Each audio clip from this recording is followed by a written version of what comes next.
Alright, so our system at this point tells the player that they're in trouble. Now, three things need to happen. We need to switch on an alarm, we need to lock the door, and we need to start a 10-second countdown. Now, the alarm is very easy. Locking the door is maybe just a tiny little bit more difficult. And then the countdown is really just more of a setup issue than it is anything that's particularly hard to do. So we're just going to pick on playing back our sound, which is extremely easy, though it does require an asset that I created from one of the existing assets here inside of Unreal. So let me go ahead and switch to all assets, and what I want you to do is search for alarm. Now by default with UDK, you're going to get a gameplay CTF flag alarm cue. And if you play this back, it's just a little 4-beep alarm to let you know that somebody has taken the enemy flag. Now all I did was I right-clicked on this and created a copy. And then we went into the package, I gave it a custom package name, and I called it just alarm cue.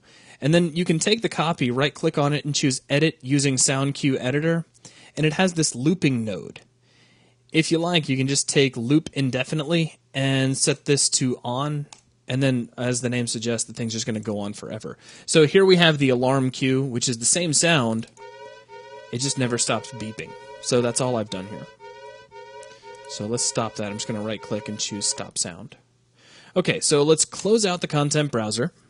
Now I still have that alarm cue selected. Please keep that in mind. Let's open up Unreal Kismet. I'm going to right-click, go to New Action, choose Sound, and we'll choose Play Sound. All we're going to do is take the play announcement for our self-destruct sequence initiated, take the output, and plug that into play on our Play Sound. Now, on our sound sequence object, we'll come down to the Play Sound property, and I'm just going to click the Use Selected Object in Content Browser button, which uses the exact guy that we needed to. So that's it. We're technically done at this point. I'm not going to spatialize or give a target to the audio because really I want this to sound like it's coming from everywhere. So let's give this just a real quick test. Actually, let's make sure we're kind of in debug mode. I'm going to just leave our re-trigger delay back to 0 for now because that's faster and easier. And let's play from here. And I died because I spawned halfway through. And, you know, I still didn't rebuild the lighting. Isn't that just terrible of me? It's too bad it doesn't matter for the Kismet demo. So let's fast forward to the end of our sequence. Okay, have it your way. And then we get Don't Say We Didn't Warn You.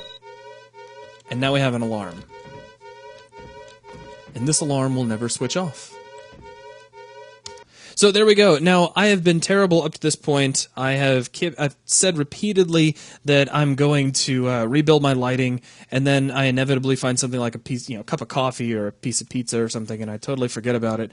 So go ahead and save your level, and then from here, we're going to go on and take a look at how we can lock the door, which is actually a pretty cool system, which we will look at in the next video, where this time, third time's a charm, the lighting will be rebuilt when we get back. We'll be right